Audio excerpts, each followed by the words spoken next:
audience, but really aimed at investors and sort of trying to provide them with the information that they want, or providing an investor's view of the universe. But then just knowing how people are going to react to the news that we produce is it's sort of a work in process, and we don't always know how it's going to work, and things have changed a lot since I started writing about financial markets. I think when I started writing about financial markets, sort of the height of sentiment analysis was the Time magazine cover effect. The height of textual analysis was I actually remember watching the stock market move as Alan Greenspan spoke, even though the text of his testimony had been provided on the Federal Reserve website 10 minutes before. So things have come a long way. And let's see, I'm just going to go through. So who we have here. So get everyone's association right. So Wesley Chan, who is with Acadian Asset Management, is the director of stock selection. Yin Lo, who's the head of quantitative strategy at Deutsche Bank. Olivier Sarfati, who is the head of U.S. equity trading strategies at Citigroup. And finally, Nathaniel Storch, who's the co-founder and chief executive officer of Amenity Analytics. So I have a bunch of questions that I passed these guys before, and I'm just going to go through them. And the first one is just, how do practitioners decide which news is important? How do you cut the wheat from the chaff? I'll take a stab at it. Of course, I'm not going to be right in every particular, because there's a million ways of interpreting things, obviously, and that hasn't changed, even with the news becoming more quantified. I think the old way is you read it and you decide for yourself if it's important or not, and we've sort of moved into a different age where that is not used by everybody. There are basically two methods. You look at how the market responds, and that tells you if it's important or not. So it's a little bit circular in terms of how journalists this morning talked about how they get rated on their stories potentially. Or you look at how the market responded in the past to something similar, and then you say that's important.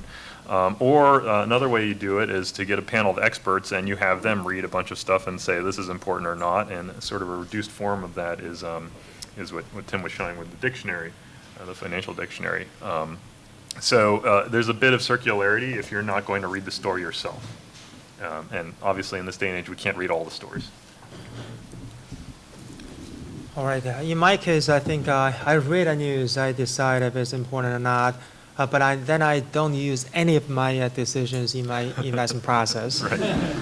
And the reason, of course, is as a quant, everything is model-driven. So we pretty much have, I'm a big believer in machine learning. So the last presentation was very similar to what we would do. So a bit of a circular pattern, but nonetheless, we kind of assume most investors still read news and analyze we call it sort of in a subjective way. Then we train machine to learn from the patterns in the past, right? So similar news with similar keywords mentioned in a similar way, in a similar language structure, how investor would have reacted in the past, both in terms of returns, volatility, trading volume, which is quite important for trade execution. Then we kind of extrapolate similar patterns into the future. And understandably, it's not always linear structure, right? So it's not like a good news market always react negatively or positively. And of course, for most of us, we don't trade immediately. So it's more important how do we actually better capture what we call the post-announcement drift. So yes, so we kind of pretty much rely on machines to understand if the news is important or not. So which news is important? I have a foot in both world, the quant world and the traders world. So for me, a lot of things matter. I want to think of news either as facts, and if the facts change, then of course it's important. We need to adjust immediately and get a sense for how much the market is going to move. So example would be the ECB, what's new and how it's impacting market. The part of the news which is a lot more difficult to think about is everything which is editorial. So somebody's analysis on a trend in the market. And here I find it, as Wes mentioned, there's a lot of circularity, because if the market is going in a certain direction, we tend to have this confirmation bias, which could be false. And I think the part that we really focus on with a lot of our clients, my clients are mostly hedge fund managers, is trying to figure out if actually the initial reaction was wrong. Typical example is precisely yesterday, as the market tanked after the ECB announcement and eventually rallied back today as people gave it a little bit more thought. So in this context, I think that discerning which news is important, what I'd like to see at times is, I'm a huge reader of news on just every single format. I pay a lot of attention as to who writes the news. So Justin, we've never met in person, but I'm a big reader of yours, so thank you very much for writing. And I'm a little bit annoyed when people like Justin actually nail it, because it does tell me that what my edge is no longer is an edge because Justin has it, and with him, I don't know how many readers the Wall Street Journal has, but it's like, it means it's already here and there is no longer a trade. So I remember you wrote recently, and this was before I was invited, I think, on the panel, I think you wrote it was not a repeat of 08, this crisis in which we are. And a lot of people thought this is a repeat of 08, and the market was trading a lot worse than it should have. So when people started understanding that there were fundamental differences, then I think that part of the edge I was trading on kind of disappeared. So that, so this second part of the news, which is essentially editorial, I find requires a lot of art, and I'd love for there to be some science in it. I'm working a lot on models that are similar to Yin's on trying to measure the intensity of the news, but we're not there yet. We're working on it. And there's maybe a third thing that you haven't, it's a pun on your question. I also think the lack of news is very, very important. So I think as a trader, as an investor, I love finding trends myself, a little bit like Yin does by looking at his quant models, and then I will actively search for confirmation in the press that it's either already priced in or confirmation that nobody has actually looked at, say, retailers in Mexico because everybody's too focused on Brexit and people are too focused on the ECB, and no one is paying attention to another trends that I'm noticing. So lack of news is also very important to me. I think when I think of news, I think of it in a number of different categories. I think, first of all, when as an investor, what are you looking for? You're looking for a variant perception. When your view of a certain asset, of a certain security is different than what you feel is currently being expressed by the price of that security. And then what are you looking for? You're looking for the events, the news, whatever it is that's going to cause that gap to close and the asset price hopefully to appreciate to whatever value you've ascribed to it. That often happens in the news. So it's that perception gap that is often very important in an article. And the other thing that I'd like to say is that what's exactly expressed in the specific article matters. Sentiment matters. The specific event that the sentiment describes matters. Sentiment isn't necessarily universal. You can have an article that's very positive about a product release, and it can affect a stock one way. And you can have equally strong sentiment about the prospect for a merger or acquisition, and it will affect a stock in a completely different way. So you really have to define the subject of the news article and what's expressed and what it's describing to really accurately capture the value of that news article to an asset price. Okay, I think that brings me right to my next question, which is how important are different types of news? So, I mean, I could just think right off the top of my head, right, that M&A news, right, as we know, is very important. We know it's important if we break a story, an Enron type story. And there's probably also some stories that, may just sort of reveal a trend or help people come to realization. I'm thinking of Barron's in 2000 had the Amazon dot bomb story, right? This was at a point where probably a lot of people knew that there was an internet bubble, right? But this is one of these coordinating. I think this is a sort of a coordinating story that comes out, and I know that you know that I know that you know that there's a bubble, and right, and that sort of precipitates. Right, if we had Jose Schenkman here, right, he would say that might be the type of event that would precipitate the end of the bubble. Catalyst of some sort. Right. So, I mean, how do you, what types of news like that are important, and how do you discern them? They're all a little bit different. So I'll just say, I think, Nathaniel mentioned that the context is important, and the language for each context is really important. But I want to point to something Olivier mentioned, which is what we're kind of aligned with journalists in that we want the events, we want to know the events. We're very interested in what the events are, but we want to know sooner than anybody else. And we kind of feel it nice if other people find the information and validate what we've already taken a position on, but not until we've already gotten into that position. So there's definitely a time dimension here, and it's not great if people are talking about the same thing. It's basically already in the price. And so I would say a diversity of sources, a diversity of opinions is really important, because that allows for more opportunity to take a position that might be different from the rest of the street or the world. And so we can't have everything all be the same and sort of automatically, programmatically just spewed out there. I think it's more like a context specific too, right? So when you analyze single stocks, when the news story is related to a single company, you have sort of a, roughly speaking, 3 dimensions. One is the impact on stock price or stock returns. And generally speaking, of course, earnings related M&A litigations are the ones with the biggest price impact.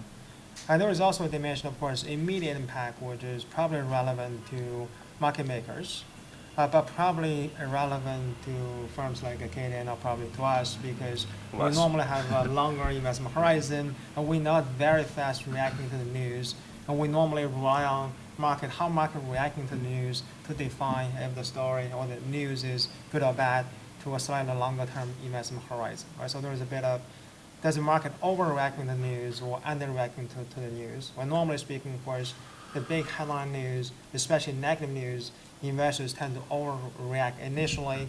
Right? So that's actually not too bad, because for us, we want to capture the post-announcement drift. Then you have the impact on volatility, which is also a different dimension. Right? So that's feeding into your risk model. And everything else being equal, of course, volatility is sort of a more volatile stocks you probably want to underweight. Then you have also the impact on the trading volume, which is important probably to Olivier, because it's sort of feeding into your trade execution algorithm. Do you have more or less liquidities? And so sort of a 3 dimensions are probably a little different. Then you also, of course, have the second category we call non-company specific, more on the macro side. Then generally speaking, of course, anything like a China GDP related or Federal Reserve announcements or rumors and so on and so forth will probably be quite important. But I think the macro news is completely different than company specific. That sort of require a very different way of analyzing news and the sentiment per se. So I think I covered it in my how important are different types of news. I think I just covered it in my previous response. Maybe I'll just say, for me, there is also 2 things that are very important. Is when I get news from outside of the main investor press. So yes, there is a Wall Street Journal, which is the core, but I do read a lot of other specialized press. So it could be in a different language. So I love reading news from Europe in, like, I happen to speak a bit of French and German. So it comes very handy, because you can see how different market interpret different news.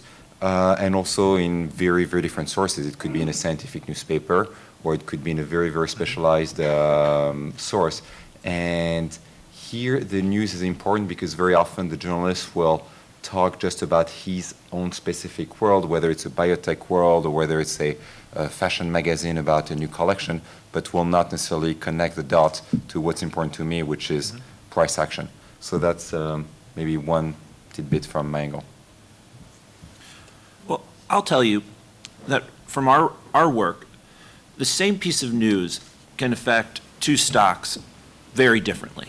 And you have to take a holistic picture of that particular stock or asset price. And what I mean by that is really you have to look at the technical picture in the stock. You have to look at the overall macro view of what's going on in the world. You have to look at the specific event, and you have to look at the sentiment and the sentiment on that particular stock, and the sentiment overall on that particular industry.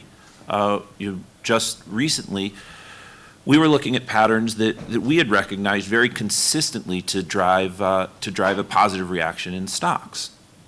But in the energy sector, we saw that correlation break down entirely over the last quarter of 2015. Why? Because there was a major unwinding going on in the energy sector. So, I think that when you're thinking about news, context from a number of different angles is very important. So you can't just look at these events and say, what does it mean? It's really a multivariable analysis. You have to look at the entire picture of what's going on in a stock to really understand what a piece of news is going to, how a piece of news is going to impact a stock price. Right, next question is just, how do you safeguard against misinterpreting the news or reacting to news that's wrong? I guess in the case of all those, M&A, what we call permanent exclusives in the business, the M&A deals that never happen. So Yin did a massive study on M&A recently. You want to? I think to our again in our domain, there is no right or wrong. So the market is never wrong.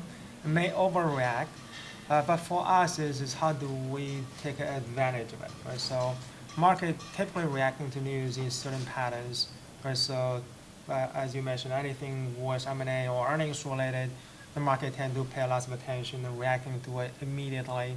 And actually lack of news, as Olivier said earlier, is actually great news to us because we typically find the normal, let's say, opportunities, what we call anomalies, tend to be far stronger in the case of lack of news or lack of coverage. In the case of M&A, I think is the sort of rumors, again, related to M&A related news or rumors. I could be wrong, but again, it's sort of irrelevant to our perspective. Rumors, you typically still see the target company tend to go up. And the same thing, the acquired companies tend to come down. For us, do we have the confirmation from the management? If not, of course, the failure of M&A, whether that's sort of a rumor or an actual announcement, which a deal doesn't go through, you're kind of seeing similar kind of reactions. It's more about using the contents in the news of predicting if the deal would actually go through, or in the case of a rumor, what actual deal is on the pipeline or not. So I think is more about, we don't really care if the market participants misinterpret the news. It's more about we're seeing the news, the contents of news, the context of the news, and how market reacting to it. And we're looking for similar patterns in the past of how we can take advantage of those. So let me qualify that a little bit. So in Yin's comments, I think, and by the way, we're a quantitative manager as well, so we use systematic strategies. I think you layer on a bunch of different sources, you layer on a bunch of different other information, and if it all kind of goes in the same direction, you do it across hundreds of stocks, and one or two going wrong isn't going to matter too much. So that's one defense. On the other hand, I think it does matter a bit if you can get into some bad situations where a stock just sort of goes off on its own because of somebody saying something somewhere, tweeting something, and that gets picked up by another outlet, and maybe there's an algorithm there that takes something in and then spits out some other trading orders. You can get a feedback loop if there's really no grounding, and I definitely in 08, 09, and afterwards, you saw a number of mini flash crashes, and affecting individual stocks. These have real impact on the economy. An old story about United Airlines being bankrupt was put out again, and that sort of caused a dip in the stock. And I don't think the stock price went back to the level that it was supposed to be at, that it started out at when it was revealed that the story was old. So this definitely lops off hundreds of or billions of dollars off of valuation. So that's something I worry about. I would be concerned about if there's a feedback loop, an echo chamber of participants just sort of in an automated way interpreting the information. Maybe two quick thoughts. Extracting information, being wrong, being right, I think is really the heart of what we're doing. And you can be right and lose money, obviously longer than you can keep. You can be right and lose money and then no longer have your job by the time you're proven right. So I remember being short on forgive me, I think I'm going to confuse the stocks. I think it was short on a stock called Nanogen, terrible biotech stocks that really did nothing. And then boom, news come out on a stock called Nanotech that had nothing to do with my stock, and my stock just went up and tripled, and I was exited of my position. And 2 or 3 weeks later, the stock still had not come down, even though the news had nothing to do with it. And of course, I'm infinitely smarter people, but a better timer than me sold it at a high and made a lot more money than I did. So that's so sometimes extracting information doesn't necessarily help you here. Now, taking a broader, a more systemic approach, I do think this is where institutions can make a huge difference, and possibly from my seat at Citi, where we're very, very similar setup as other big banks, and we have lots of smart people looking at lots of things. I think it's possibly where we can make the greatest difference versus the common investor. So, for example, I remember a number of stories in the news back in 2013. A number of hyper-growth tech stocks collapsed. So these were the very high PE stocks or stocks that don't even have earnings yet, and they collapsed 30, 40, 50% in a very, very short period of time. The interpretation that was in the press was that the investor community had repriced growth, and with it, all these stocks went down 50%. Our interpretation was very, very different. First of all, we noticed that it was not all the growth stocks that were impacted. It was just a very, very small subgroup of growth stocks, specifically those that appeared way too often in hedge fund holdings. And because some other difficult positions had happened for some hedge funds, a very small subgroup of growth stocks had collapsed. But the press really thought that this was an entire reassessment of growth. So we saw this as an opportunity based on our analysis that the market was now going to sell every growth stocks for no good reason, simply as a misinterpretation. And I find that this comes very often. I think by and large the reason why that is because most people look at performance of the markets based on country indices. Then people look at sectors. We on the Wall Street side will look at things in many different projections. We'll look at growth stocks versus value stocks versus the impact of size versus momentum. And the type of algos and filters we put are quite advanced, and that allows us a very, very different read of the market price action and very different conclusion. So when we're looking at news, around specific events, whether it's mergers or bankruptcies, or whatever it is, we're looking to really into the specific text of an article and to find who, even if it's an unattributed source, we try and ferret out exactly who it's most likely to be from. Is it from a banker? Is it from a competitor? Is it from a frustrated buyer?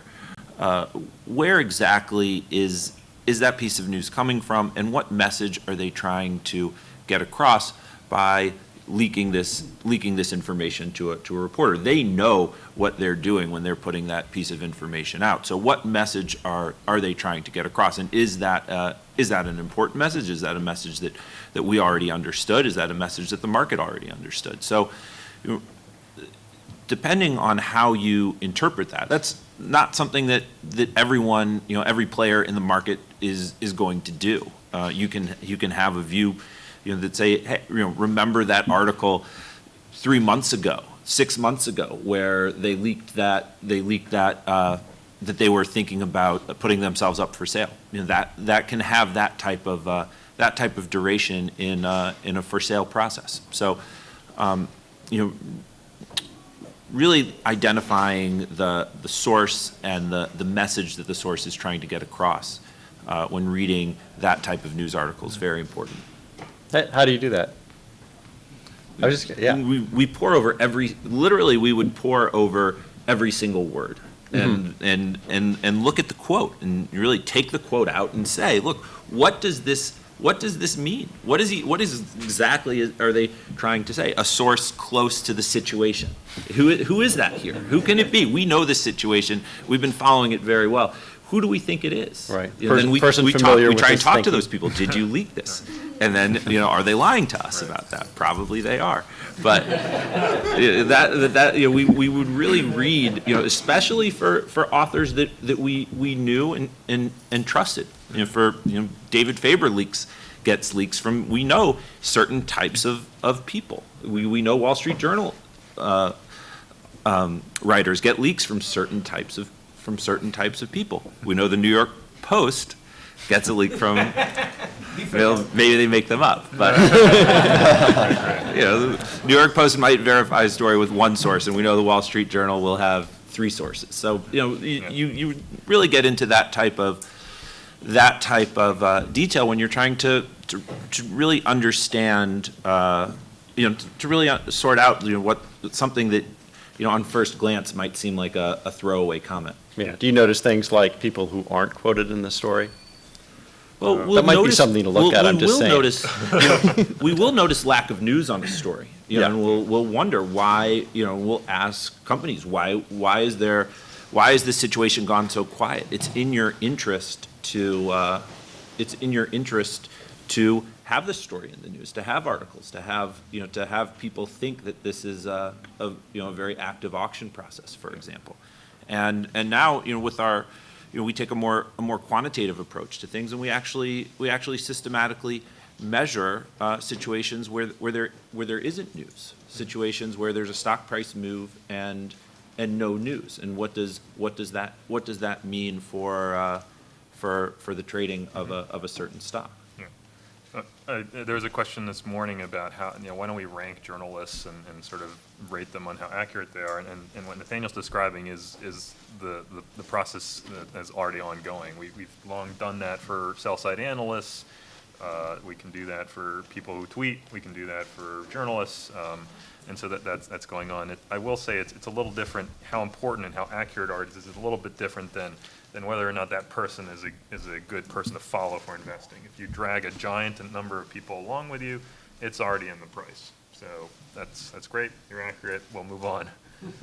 Yeah, it's funny because we go through this as reporters go through the same process or a similar process, because when a competitor has a story, we have to be able to interpret quickly. Was this is this a permanent exclusive, or is there something real here? Mm-hmm. So that's a lot of, my colleagues in London, they have to deal with the London Sunday papers, which always come out with rumors, about 5% of which are true.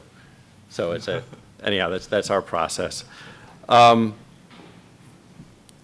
see, how do you, this is just thinking about how do you use traditional news gathering methods versus algorithmic trading? I guess sort of the more qualitative methods versus the quantitative methods that you can now use, more that you now have the processing power to use. So I'll just say I think the whole news feed and sentiment approach is actually fairly old at this point. Paul's been writing on this Paul Tetlock has been writing on this for over a decade, and so initially, we started with just sort of looking at market reactions, and then we sort of counted positive and negative words, and then we can start conditioning on people. So I think that's pretty well established, and it's been applied to a wider and wider group of sources, more feeds, more different publications. Social media is big these days. In my experience, that tends to be pretty fast. If people are watching the news and something happens, then they're going to react to it, and it'll be quick. In defense of, I started to move to, and I still like that. I think that approach is valid, but I think less attention has been paid towards something that Olivier mentioned, which is some semi-obscure or different context sources. So my ideal source would be some kind of long story on a mid-cap emerging markets company that really goes into their operations as well as the management and their thinking, and is sort of sitting there and unread for a while. And so that there's just too little of that being produced, and of course the incentives are not really there, and that's true for the sell side. But I think for that kind of story, you're going to use a different approach than classifying sentiment. Is this good or bad, or is this important or not? You're going to be looking for entities inside the text. You're going to be looking for people, places, products, exposures. Are they exposed to rare earths, or are they exposed to carbon taxation? Or do they have a lot of related party transactions somewhere, or is the CEO's brother going to jail? These are things that are really tough to pick out, and they actually require a ton of labor to sort of put in a rule to do that. But if we had the data, if we had more production of those stories, and we had more rules like that, I think we'd do quite a few interesting things. No, I think I would agree with what I said is in the English language literature, in the case of company-specific news, we all sort of grew up by read Paul Tetlock's papers many years ago. I think sort of well established. There's so many vendors out there being providing the data, even with sort of real out of sample for quite a few years. Even we wrote our first research probably about 8 years ago of using a vendor-provided pre-processed sentiment. I think it's sort of a next frontier of human versus machine. I think one is really about non-English language. This is, again, not nearly as well covered as English language, let's say natural language processing. I know Thomson Reuters recently came up with a product using Japanese. I know people have been working on a Chinese version of it, but we haven't really seen any commercial product. I think sort of French and German probably not as bad because many of the news are sort of translated into English or sort of reasonably being covered in the English sort of news stories. But if you look at the language such as Chinese and Japanese, I think sort of two probably the most promising areas of automated or machine readable news. So that's one dimension. The other dimension I think is sort of quite fruitful for future machine development is more along the macro dimension, right? So company specific, the sentiment is fairly well defined. I think Tim at the earlier session talking about the words used in the 10K, for example. You can probably come up with intuitions behind it. So depreciation, for example, board, and not necessarily negative words. In the macro context, however, it's quite more complex. Right? So even if you take Fed rate hike, is that good or bad? Is that really positive or negative? It sort of depends on the specific economic cycle, depends on the asset classes that we're dealing with. Even in the equity world, it's probably quite different if you talk about U.S. equity versus Japanese equities. Right? So the complication is not only about the sentiment, but also in terms of the actual entities you're trying to tie up with. Right? So a news about crude oil may have different implications or interpretations on other asset classes. So I think this is sort of one thing that we've been working in the past couple of years. I think it's quite fruitful on the macro side of things. So it's pretty much the point I wanted to make, and I'm impressed you guys have been working for the last couple of years. We started more recently. So I think that so it started first maybe with more the single word and the frequency and the burstiness to pick up some words. And I think the evolution is more in terms of the logical statements. So to pick up on Yin's point, so is crude lower, I mean it's higher recently, but is crude lower when it went lower? Is it good or is it bad? On one hand, it's terrible for any companies that's in the oil sector and is going to be crushed by low oil prices. On the other hand, it's great for retailers. So there are startups, there are companies that are building models to understand essentially the frequency of people's statements in, say, chat rooms or in the press. And you can maybe measure the number of people who say, well, low crude prices are going to be terrible because a bunch of all companies are going to go bankrupt, and those defaults are going to impact the banks in Texas, and so on and so forth. On the other hand, people can highlight the positive. And then the key, lower prices is going to be a great source of additional income for the consumer in America, and people are going to start buying more things at Walmart and so on. So questions, then how would you do with the data? If you have, like, say, 80% of people who highlight the negative, is it a negative or is it a positive? But based on my understanding of the work, so we're following it closely, and we have ourselves a few coins on the table here. There's still tons of work that needs to be done. There is a new phenomenon, I don't know if it's broad, it's called alpha capture, by which hedge funds have outsourced the process of picking stocks to the sell side. And we have a number of contributors, for example, at Citi, that provide stock ideas to a number of hedge funds. And what's interesting is, while some hedge funds are essentially using our information as essentially that of a portfolio manager. So, for example, a research salesperson at Citi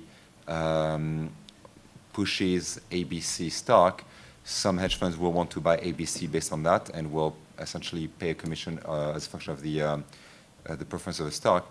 Some other hedge funds essentially will gather the entire flow of information from the sell side. And if, for example, a stock comes way too often from everybody, and there's a huge consensus, that hedge fund may actually choose to short that stock. So there's a lot of work that's being done here, essentially agent theory applied to stock and trade selections.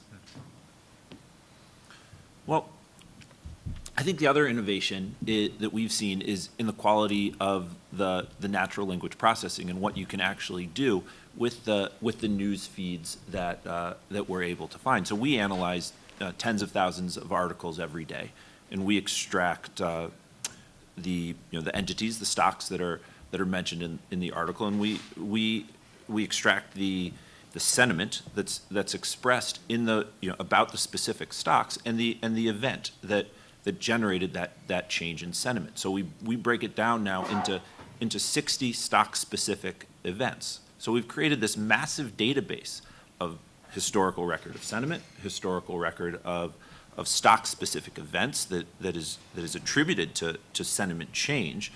And the other thing that we've created is we've created a platform that lets you take those variables, events, sentiment, and combine those with any other variable that you want to measure in terms of technical measures, in terms of macro measures, and you're able to then go back and cross-reference and correlate and intersect and find when those correlations or when those combinations of factors have mattered for specific stocks. So we're trying to really give people a system for separating signal from noise, for seeing, I think smart investors, people interested in the financial markets, what I've heard people in this room saying is, okay, something has happened and I want to figure out what it means. And so, the big change is that we can create historical records of information, of events, of the sentiment around events, and we can let people combine those in all sorts of ways and see what it's meant in the past. Combine that with a macro overlay, combine that with a rate environment, an unemployment environment, whatever you want, and see what do these types of events mean for these specific stocks? What does this type of sentiment mean for this type of stock? I just want to, hearing about alpha capture a little bit, I just want to dwell on that a little bit. I think, the point of alpha capture is basically this information that people are producing, whether they're sell-side analysts, trading desk strategists, or journalists, is valuable. And I think, who gets the information first matters a lot. And so in the very, very early days of this, you would basically have the sell-side analysts call up certain favored firms first, and then they would get the trade on it, and it would sort of disseminate that way. And of course, regulation over time And practice has made it a lot more open. And so the alpha capture platforms will basically allow people to access a certain level of information faster, but in a sort of open way. And so that's how the sell side's dealt with that. I mean, how do you deal with that conflict, though, in journalism? You're writing something that's sort of breaking. You're not necessarily going to reap the monetary benefits of that. I guess you're doing it for public spiritedness. But you shouldn't be surprised that the production of those things is sort of low relative to maybe what it ought to be. Do you ever have those discussions? You mean just, I mean, I guess that, you know, we do have this sort of gets to one of the last things I was going to ask about, but you know, there is sort of an issue for us, right? Because we provide information that moves financial markets. And, you know, some people are getting that information first.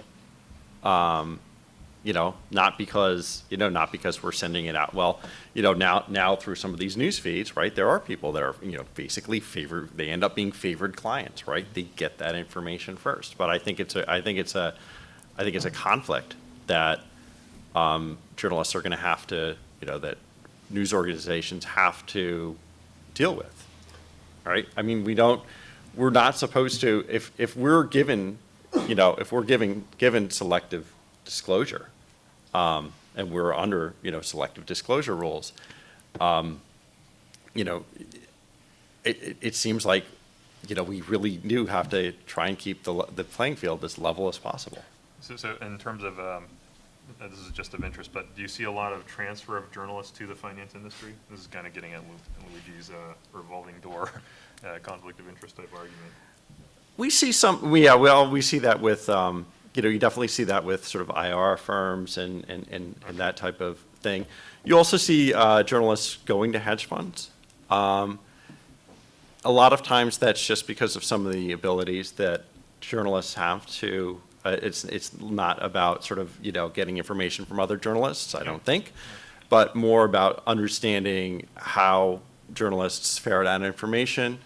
Journalists are also very good at asking people questions that sometimes, you know, people who have come up through business school might feel less comfortable with, or you know, going into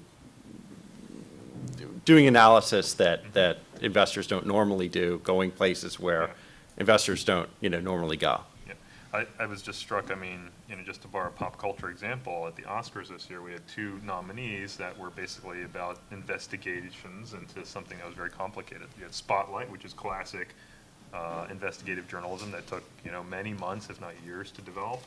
And you had The Big Short, where the same job was basically done by a bunch of hedge fund people.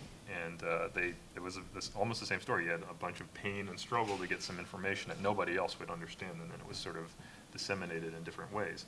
So that underlines some of the commonality in skills, at least. Yeah.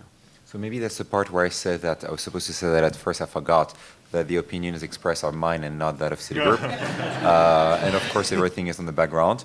But I think, Wes, you're bringing a very good point, which is that clearly banks are now getting paid for providing news flow to hedge fund managers, and we're actually getting hard dollars for this. And newspapers are providing news flow against advertisement payments and subscriptions. So clearly we're on the better side of the trade here. And have we hired journalists? Yes, we have. But I think it's a difference. I mean, I hope I'm not going to create some moves from the School of Journalism to the GSB here. But I think you're raising a very, very good point, and clearly banks have been able to make money here. We can talk about this offline. No. This is, yeah, I think this is, I mean, this is, you know, it's you know, I think it's a big issue that we're just going to have to deal with, and probably needs to be raised, probably needs to be raised by, you know, people like, you know, the Columbia Journalism Review, and you know, to make sure that it's just open and out there and aired, because, you know, it is an issue, and I think that, you know, we have to be careful. It's a new world for us. Let me just move on. So move past my uncomfortable moment and on to the next question. How does So how does news flow through institutions now? So when you have that, I guess it goes right to the alpha capture. How is news flowing through institution to clients, to top management? You'd be disappointed. First of all, it makes you think that news flows circulate. Yeah. This is no. Seriously, I think very, very. I wish we had developed an internal tweeters years ago. The truth is that it's currently being developed. There is a new software called Symphonia. One thing we haven't mentioned is, remarkable way the news is owned by very, very few sources of information. I mean, you have the Wall Street Journal, you have the Financial Times, and then you have Bloomberg and possibly Thomson Reuters. And I think here I just mentioned 4 of the, and you have Twitter, I guess. What did I forget? Like the FT. I think I mentioned it. And Bloomberg captures at least one of my screens, and by being able to get on people's screens, they have an oversized part of the news flow. So Bloomberg decided that you could put maybe 20 items on top. Top is the 3 letters you tap to get the front page, and it's absolutely they're way overrepresented. So now internally, so in a way, we are a victim of this construction, and we're also, in terms of circulation of news flow, we're also a victim of the technological tools we have at our disposals. So number one is email. Email hasn't evolved since 1995 or so, except that we now receive 1,000 times more email than we used to. So therefore, if I send an email to somebody, chances are he or she will not read it. So nothing replaces yelling or picking up the phone, which is why we still work on the trading floor. And so, so news circulates via emails, via IB chat, which is Bloomberg. This new Symphonia is just being ramped out right now, and with it, I think we're going to go into the more the Twitter age with hashtag and cash tags. But by and large, it still is. There's still a huge human contact, a huge human touch, and being able to, if there's something really important I need to tell my boss or my boss's boss, I'll go there in person. I think in my case it's very easy. I spend no more than 10 minutes reading news every day. Other than quickly 5 minutes maybe on Bloomberg, 5 minutes on the Wall Street Journal and FT together, just look at the headline. But otherwise, as I said, the way I read news has nothing to do with how we invest. So everything else is completely automated. We source our main news from Ribbon Pack, which is real time, almost in milliseconds to our computer. We track every single news in the world in English or in real time related to every single company, every single asset classes. Anytime we see the keywords being mentioned in the past has triggered a return, volume, volatility reactions. We see increasing volume, news volume in any company or any asset classes.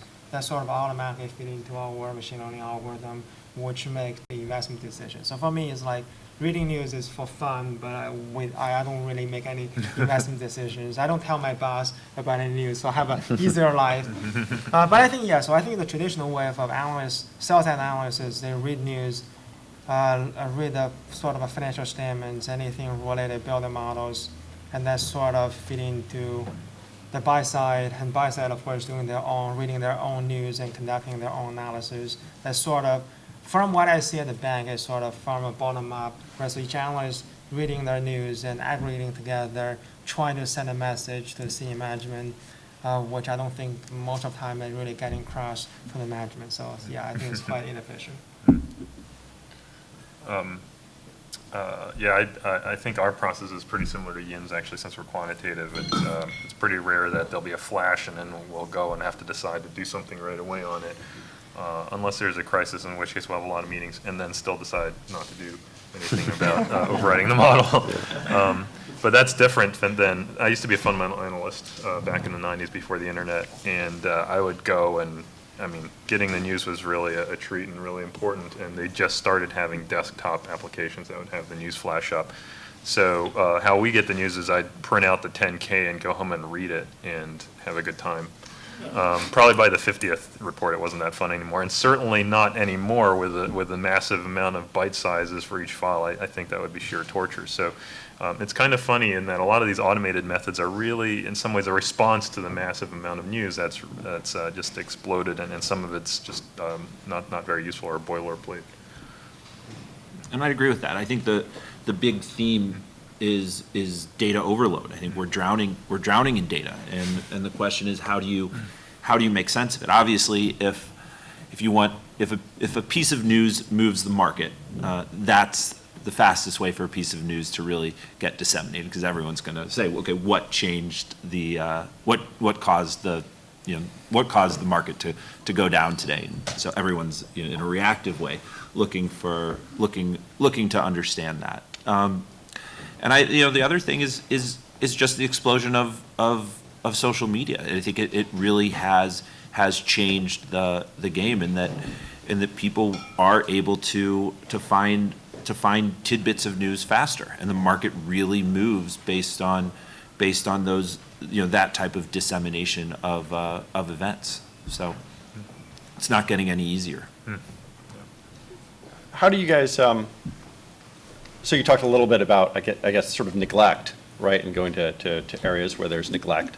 In a lot of those places, in a lot of those sort of areas of neglect, right, there is news, but it may come from a news source that investors, that investors here in New York at least aren't typically going to. Whether it's other language publications, but also it can be in the case of, local papers here. There's a lot of news that comes out of them. You may not have the same sort of news feed. It's a lot harder to comb through. How are you trying to attack that and get that information, or are you? So maybe the one of the answer to data overload that Nathaniel just mentioned is big data. So firms like Palantir, for example, are on top of it. It's still, I think, we're very much in the infancy of big data on Wall Street, but that certainly is the beginning of the answer. And try to look at information which you analyze yourself and you don't read in press. So could it be the satellite picture of parking lots of supermarkets to detect a trend? Could it be analyzing how weather patterns will impact economic data, and so on and so forth? And I think there's tons of work being done here, but we're still very much at the beginning of it. Well, and that's what we've done is we've built a platform that allows users to plug in any data set that they find, and we do see an explosion of data sets, whether it's satellite images that can predict trade data, whether it's people doing interpretations of credit card receipts. There's so much new information that's available to investors today, and the question they have is what do you do with it? How do you understand when that has mattered for a stock price, and when is it just been noise? And so, the ability to take that data set and understand when it has mattered for stocks. It's there. That's what we're doing. We're showing investors when certain data sets have mattered and when it's been better to ignore them. But it's from a traditional viewpoint, it's overwhelming because you're being bombarded constantly with new information, and some of it sounds amazing, and it's a complete false signal. Or a lot of the people you see on Twitter, or even very prominent people, we refer to them as the false prophets. So it's there's so much information now that the ability to sort through it, understand it, and profit off of it is it really requires a systematic approach, and they're out there. That's what we're building, and we're trying to make it widely available. So let me complement on what Nathaniel said. There's a huge paradox currently in the market. So you have this incredible amount of information. So you think it would really help make the market a lot more efficient because we have more information, more granular, and then we have tools to analyze it. By the same token, I've looked into how much stocks move on earnings quarter after quarter. There's an undeniable trend of higher volatility upon earnings announcement. This past quarter, we've measured that almost 8% of companies out there have a 3 standard deviation move on earnings. And it's been going up from 4% about 2 years ago. So on one hand, you have lots more information, better tools. On the other hand, you clearly have bigger surprises on earnings. So there could be a number of explanations. Some of it may have to do with information not being leaked, but that's also interesting observation here. But there is also something to be said about fundamental analysis. There is one Wall Street sell-side firm, which I'm not going to mention my name because they're a competitor, that actually has forbidden their analysts to have Bloomberg on their computers. So they do not have a constant flow of information. They do fundamental analysis to really focus on what matters and not be bothered by the noise. I think that's sort of a good point. I think we've been building multiple thousands of terabytes of big data, anything from satellite images, news stories, and so on and so forth. I think our experience is similar to what Olivier mentioned is they are probably useful, but the predict power is somewhat modest. So as Wes mentioned, if you take news, sentiment, for example, the duration is fairly short. So how do you actually use them? I think we're probably still yet to use better tools. What can be useful? I think from what we see from the journalists, that's probably Justin why I sort of spend 5 minutes to read news, but I do read yours. I think we want opinions, right? So we want just repeating what already happened is sort of useful, but not very useful. But we would rather to hear opinions from journalists, even if it's completely wrong or doesn't make any sense, but we want opinions rather than just repeating the facts. Yeah, I can't agree more with what Yin says and Olivier, as well as in that, and I think it's better to have an opinion and to have some analysis backing it up, even if it's very different. The sort of repeat news and the things that Nathaniel mentioned too, the false prophets, they're just growing in number, and it's interesting that we have more information production but very little news actually being created. It's all piling up around earnings announcements, and so there's a circularity to it. It gets worse because some places now have machines writing news stories. So if you have a machine trading on news that was written by a machine, I think we should just cut out some of the middlemen somewhere. I don't know where that is, but it's not very useful. And in fact, when Tim said that the number of downloads of 10Ks is actually going down, half of those downloads are from bots. So that the number of people actually reading those is actually much lower if that's the case. So it is a case of potential information or real hard news sort of not being looked at. So there's some hope, and even in the traditional sources, for finding nuggets of information there. You have to link it to other things. I think that's one of the things. Like you have to build a mosaic picture up from several different opinions and sources. Are there ways that we should change what we do? I think there should be more of you, just having different opinions potentially, and writing sort of longer form pieces. I guess that sort of get into the guts of a situation, slowing things down, taking time. That's just my opinion. I think most news is just so repetitive, right? So when we track, one of the things in the news sentiment category is called novelty, right? So is the news a first news or just a simple follow-up with a little bit more? And you see vast majority of stories actually just repetitive of each other. And most of the time just repeating the same thing the company or a government agency already said. There's very little new information in the news stories, and most of the time there's no opinion or very little opinion. So I think we need more opinion, more diverse opinion. I think that bank is actually doing a great job. I think the analysts should be distracted from just simply reading what other people said. They should come up with their own opinions. So I think in a sense, the sell-side firms are not that different from news reporters.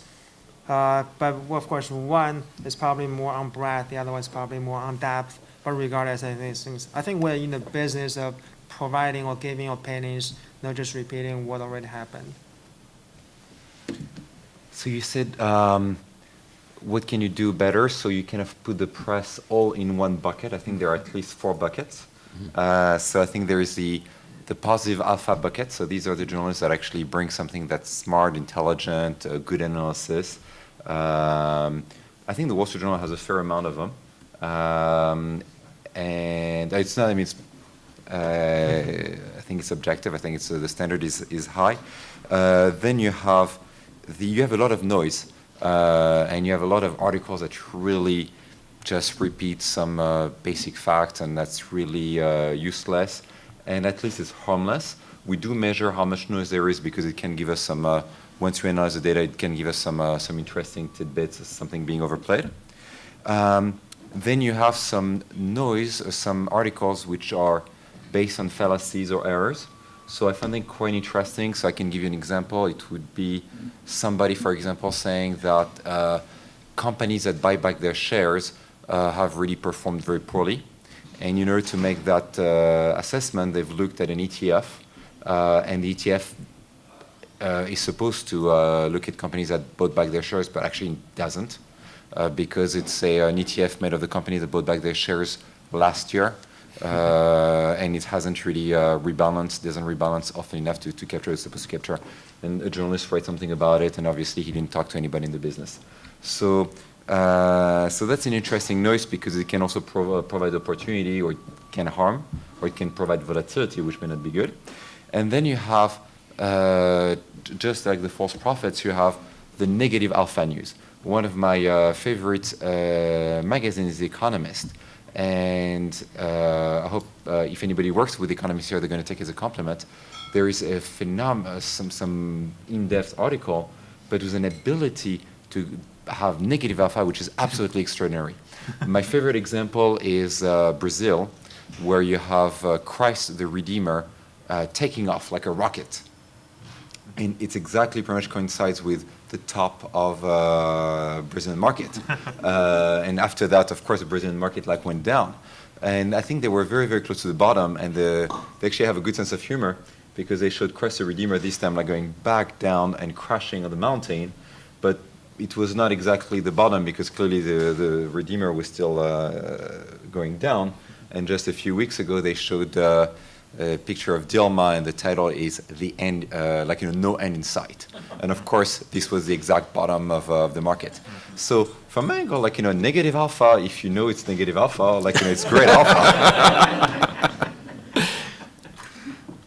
In that regard, we would always say that whenever you saw a stock you owned show up in Barron's, that you knew the trade was over because everybody then knew the story and it was out. And I think that's to a certain extent when you do have mass dissemination of of an investment idea, it becomes much more difficult to really capture, at least in the in the midterm, any type of trading profits. As far as what can the press really do? I think one thing that the press can continue to do is call out corporate malfeasance and bad actors and even companies that are pursuing failed strategies. I think following Valiant in the news lately has been fascinating, not only from the perspective of their somewhat dubious business practices, but strategically that they've built this company up through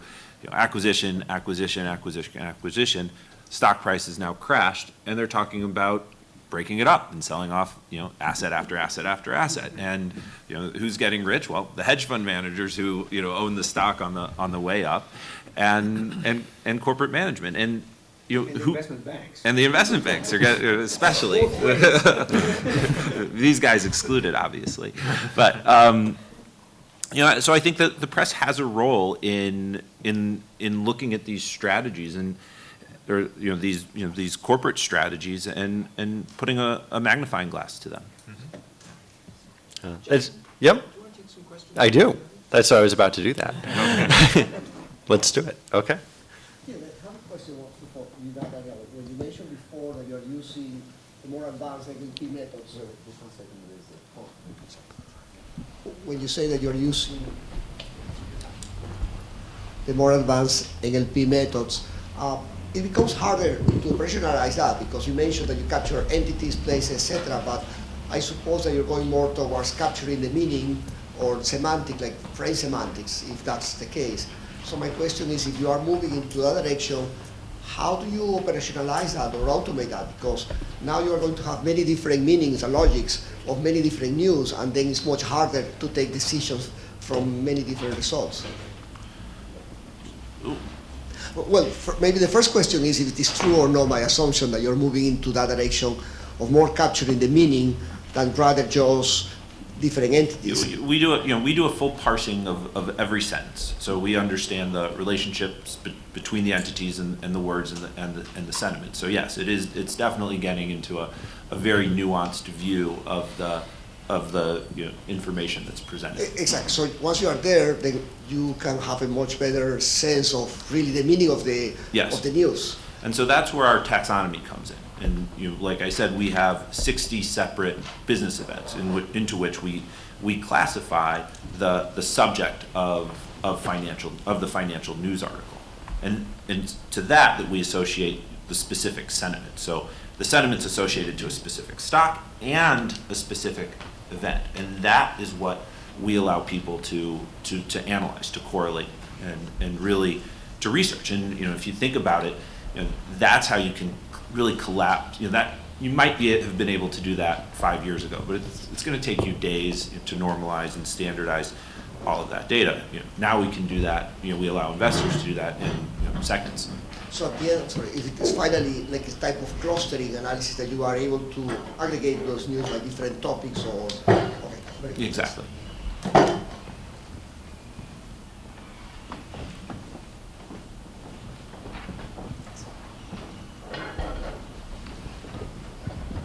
I wanted to just piggyback a little bit on what Oliver had talked about. You mentioned like ETFs and then an attitude towards a style of investing that can impact sometimes the companies.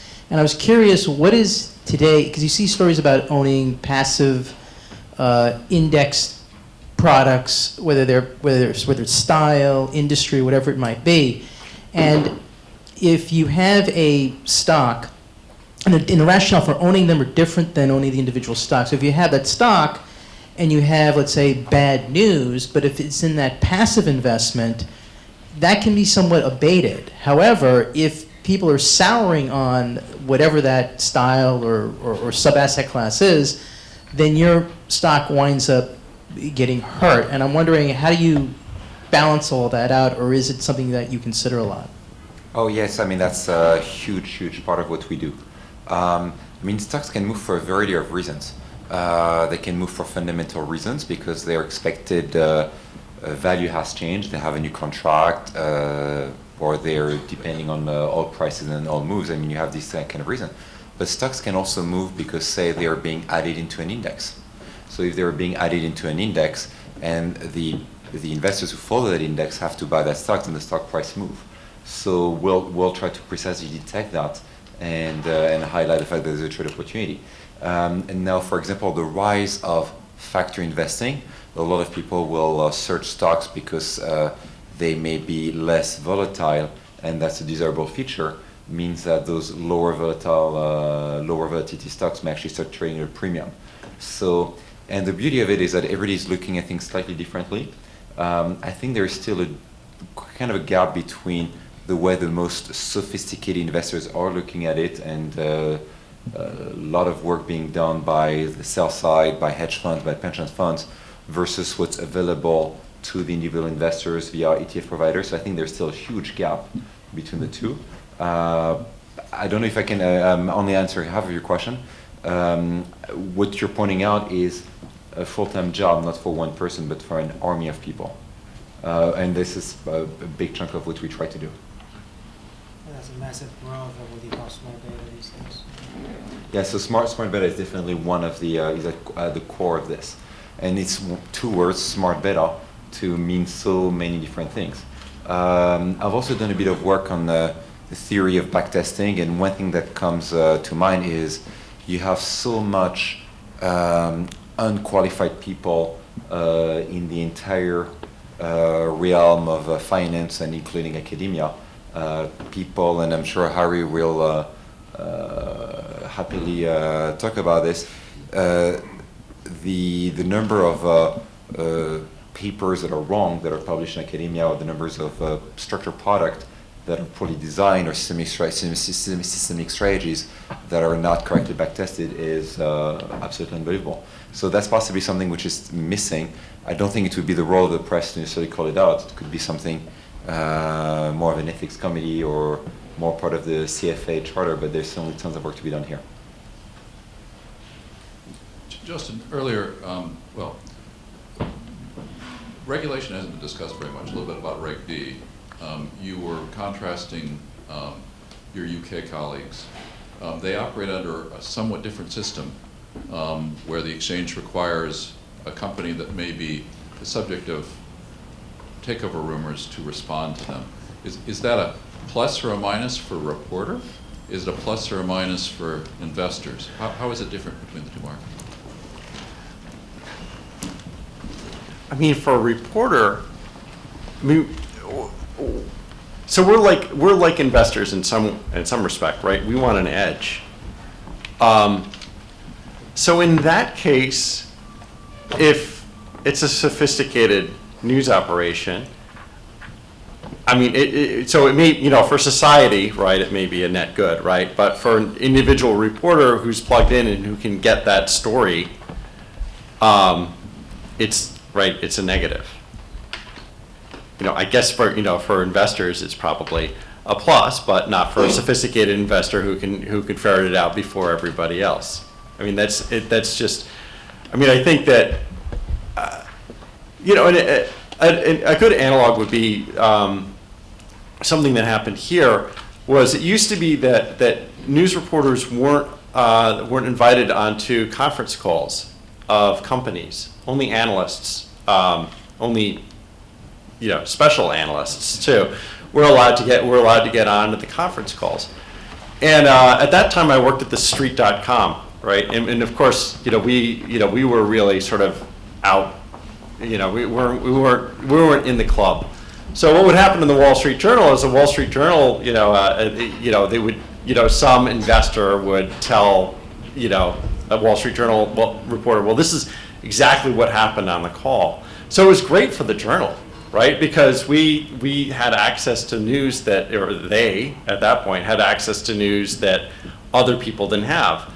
But sort of the out-group reporters, right, it really sucked, right? So we fought really hard to try and, we were sort of out there saying, listen, these calls should be opened up. So I guess that's sort of a rough approximation of, how the incentives of, individual journalists might differ from, really what we would all agree is a more transparent and good situation.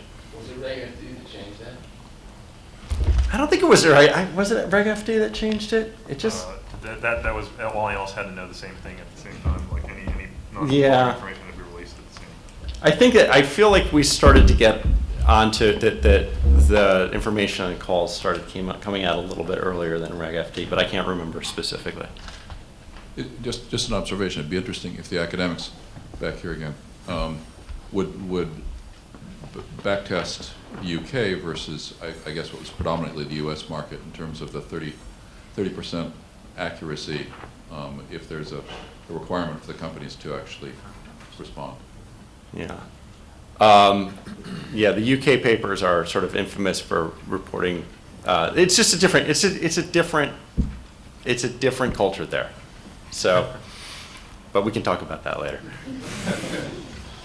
Off the record, of course. Right? Yeah, I am sure.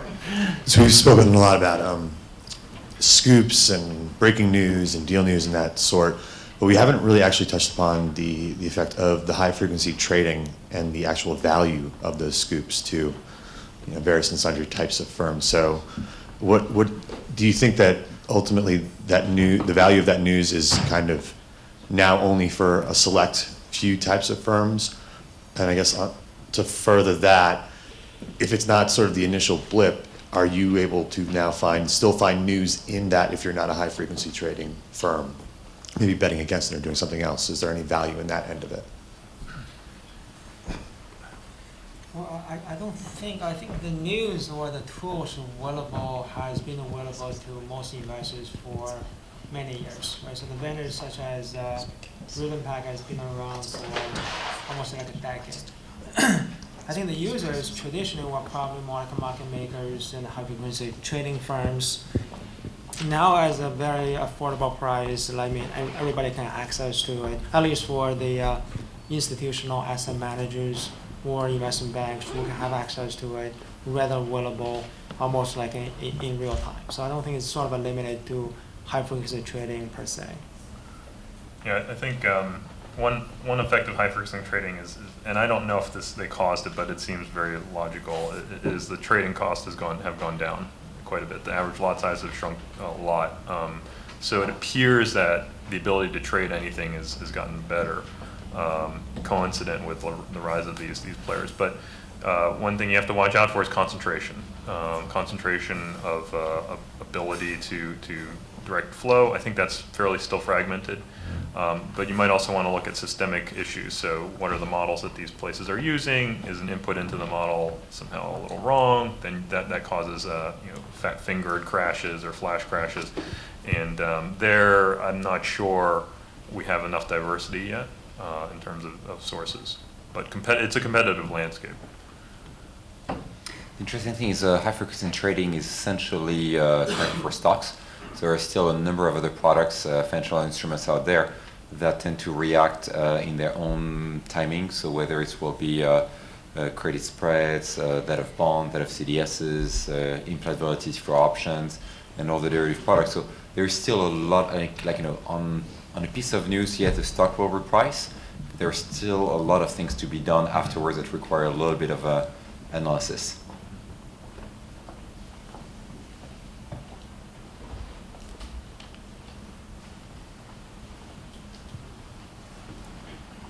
Last question?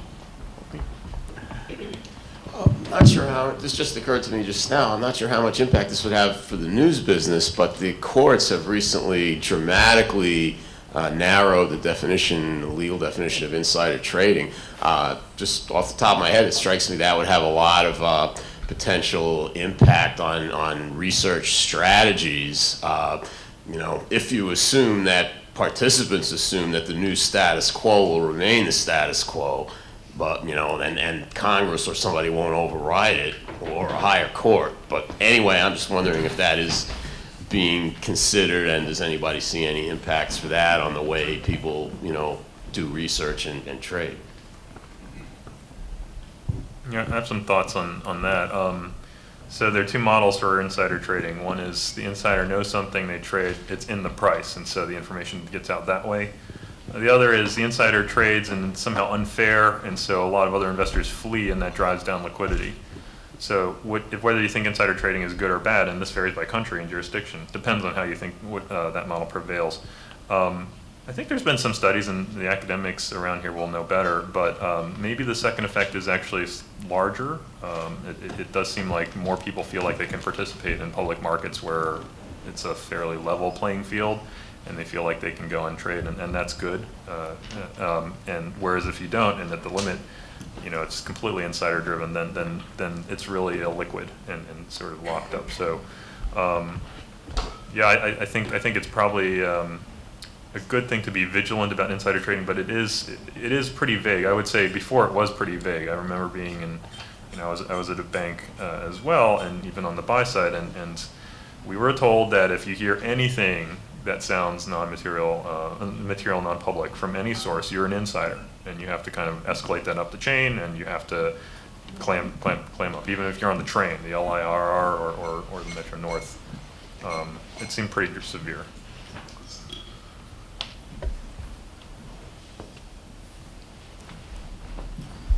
All right.